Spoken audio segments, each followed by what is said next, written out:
श्री ब्रह्मणो द्वितीये प्रहरार्धे श्वेतवराह कल्पे सप्तमे वैवस्वते मन्वन्तरे अष्टाविंशतितमे कलियुगे कलिप्रथमचरणे एको वृन्दः सप्तनवतिकोट्यः एकोनत्रिंशत् लक्षाणि एकोनपञ्चाशत्सहस्राणि सप्तविंशति उत्तरशततमे सृष्टिवत्सरे द्व्यशीति उत्तरद्विसहस्रतमे वैक्रमाब्दे द्वि उत्तरद्विशततमे श्रीमद्दयानन्दाब्दे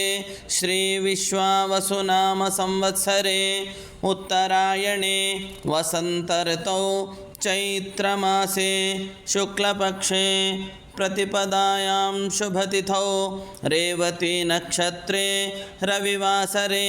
प्रातःकाले ब्राह्ममुहूर्ते भूर्लोके जम्बूद्वीपे भरतवर्षे भरतखण्डे ब्रह्म मनुव्यास जैमिनि दयानन्दादिमहर्षिसेविते पुण्यभूमौ आर्यावर्तान्तर्गत विन्ध्यायाः दक्षिणदिग्विभागे कृष्णा गोदावर्योः मध्यदेशे श्रीशैलस्य ईशान्यप्रदेशे तेलङ्गाणप्रान्ते कामारेड्डिमण्डले रामारेड्डिग्रामान्तर्गते स्वगृहे रुद्रऋषिगोत्रोत्पन्नस्य